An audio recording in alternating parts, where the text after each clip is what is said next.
let's rip through the Week 8 matchups. Thursday night, Ravens at Bucks. Bucks have lost 2 in a row in 4 of their last 5. And the Ravens have led by double digits in every game they've played this season, including the Week 7 win over the Browns. But the Ravens have been bad in late game situations. To me, the Ravens are a team tale of two halves because they're tied for third and first half point differential at 45, but they are 24th in the league in second half point differential at minus 25. Having said all this, given the struggles of the Bucks right now, I like the Ravens on the road in Tampa playing the Bucks. What do you think about this matchup? Yeah, I'm gonna take that with you. I'm gonna co-sign that with you. I like the Ravens on the road in Tampa. I like what I think the Ravens gonna get after Tom Brady. They got the guys in the secondary to do it. The only thing that's I'm hesitant on is what you said. It's the second half adjustments coming from the Ravens in the defense. They've allowed teams to come back from 17, 15, and 10. So that's my only issue. And, if you give Tom Brady any kind of time or he sniffs out exactly what you're doing, he's going to light you up. But for the most part, I'm going to go with the Raven defense, and I'm going to go with Lamar in that running game for the Baltimore Ravens against the Tampa Bay Bucks. If the Ravens knock off the Bucks, Ike, we're going to hear more and more about, is this it for Brady and the Bucks, team that has struggled to run the football this season? We'll see, though. Again, in the NFC South, you don't have a team above 500 right now.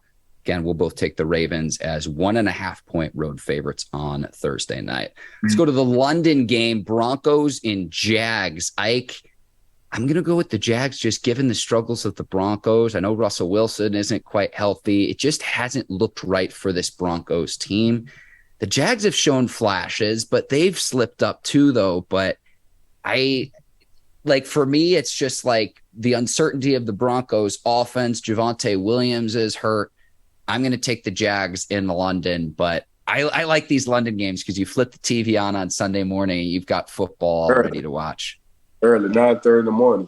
So, yeah, I'm going to go with you again. I'm going to pick it back off you again. I'm going to take the Jags. I think the Jags, they haven't been finding ways to lose. They just haven't put all the pieces to the puzzle together consistently. They've shown flashes that they can dominate games and show other games where they were very inconsistent, and they're a young team. But by the end of the day, they still have talent. And they were struggling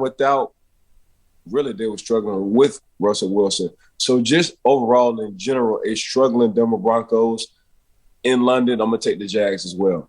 All right, 49ers at Rams, 49ers, a 1.5-point road favorite. I'll let you take the first pick, and you know what? I'm just going to argue the opposite, so I'm going to give you the floor first. Who do you got, 49ers, Rams? Yeah, CMC, this is the second week with CMC, Christian McCaffrey, being installed into the San Francisco 49ers offense, which I love. I love their zone running scheme. I love their play actions. Kittles last week finally got to what Kittles of old, what we like to see in Kittles. I think Kittles will be a major component. Brandon Ayuk, he's starting to become the outside threat. Deebo Samuel, he's just a Swiss Army knife. He can pretty much do it all. Whether you want him to be an outside receiver, a slot receiver, or a tailback, he can do it all. It's just going to be on Jimmy Garoppolo. But at one point in time, when you play against a Patrick Mahomes, that's exactly what Patrick Mahomes is going to do to pretty much anybody's defense. So I'm not looking at Stafford like a Patrick Mahomes. So, yeah, I think the San Francisco 49ers are going to play pissed off. I'm not saying that the LA Rams not. I think the San Francisco 49ers are a more physical-minded team than the LA Rams, and I think they're going to come off this loss against Patrick Mahomes and company mad. So I'm going to go with the San Francisco 49ers. Right now, the LA Rams haven't been looking like the LA Rams. They've been very inconsistent. Matthew Stafford, for some reason, I don't know if he's hurt, but, you can't beat Father Time, and that's what it's starting to look like.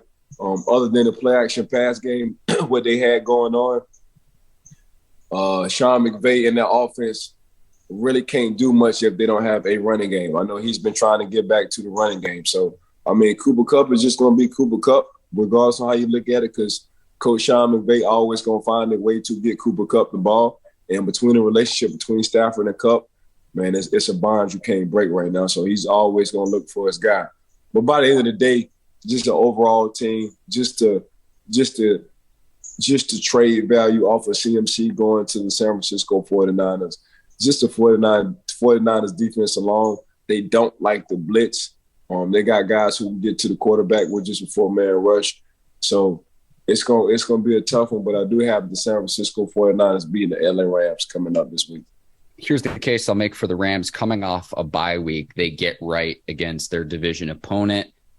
McVay, Stafford, Cup is your foundation. And if I'm Stafford and Cup, I'm sweet talking, I'm sending packages, I'm sending text messages, phone calls to OBJ to say, hey, come help us out because we need your services to help open this offense up. A Rams offense, though, that has also struggled to run the football, 31st in the league. They trail, they're only ahead of the Tampa Bay Buccaneers in that department. But getting off the bye week, I think McVay and company can get it right. So that's the argument I would make for the Rams at home on Sunday. Cool.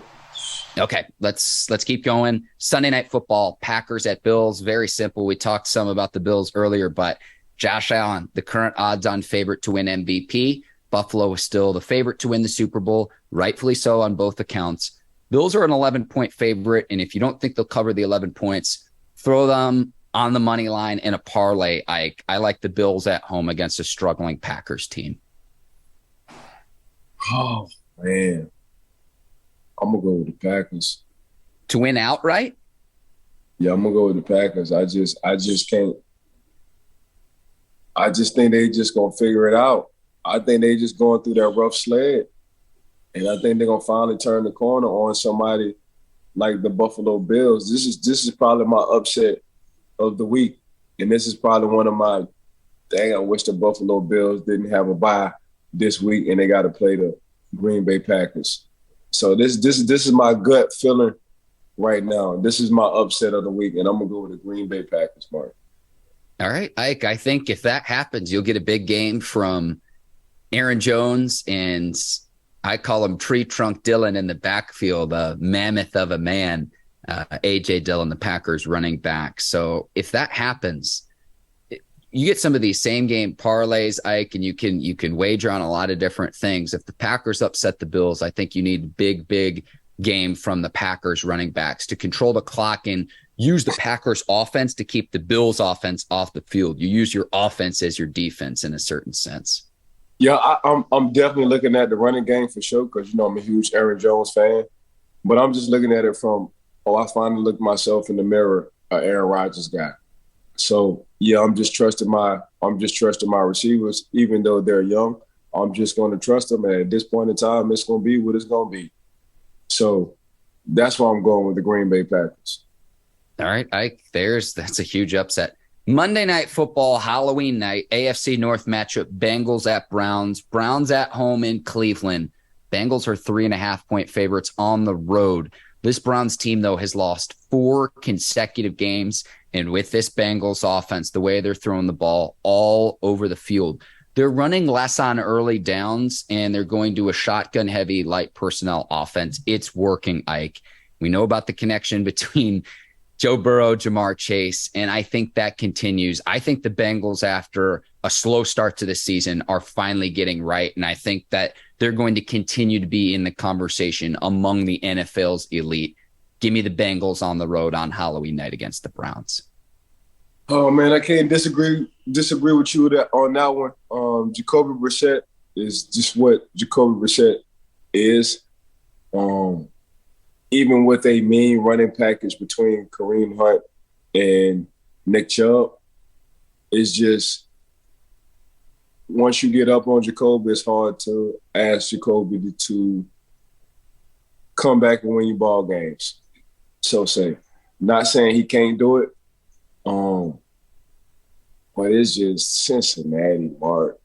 I mean, you just said it. They getting hot at the right time.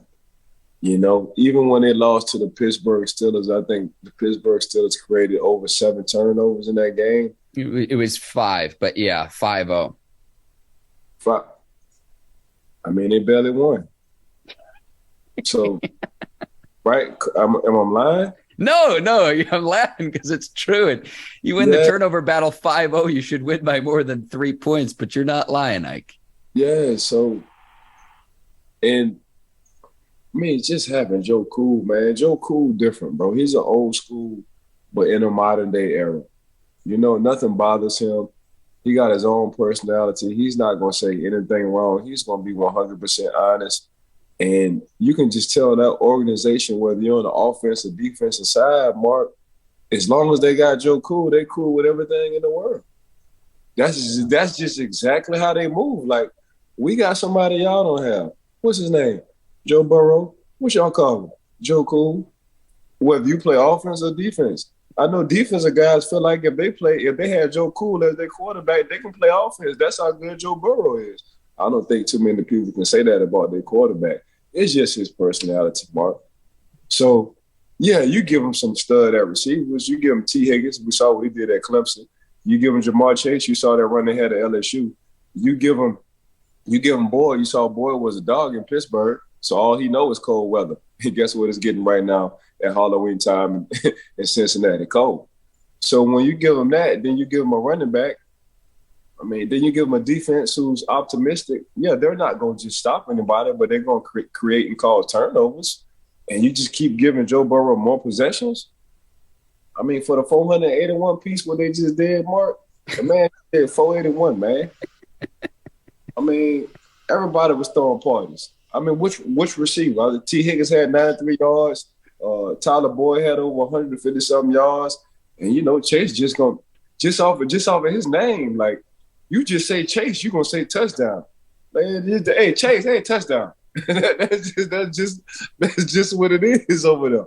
It's just hard stopping them boys. So you're 100% right, man. Like, and I love Cleveland and their running game. I love their style. They just got to stick to it. But it's just a smooth assassin of Joe Cool, bro. That boy's a goddamn assassin. And he just so cool with it. He's so cool with it. So, yeah, Cincy all day on this one, man. That's going to be a heck of a game. I don't give you enough credit. Swag and you anointing Joe Burrow the nickname Joe Cool. I don't give you enough credit for that. Nah, you always give my flowers, man. I appreciate you.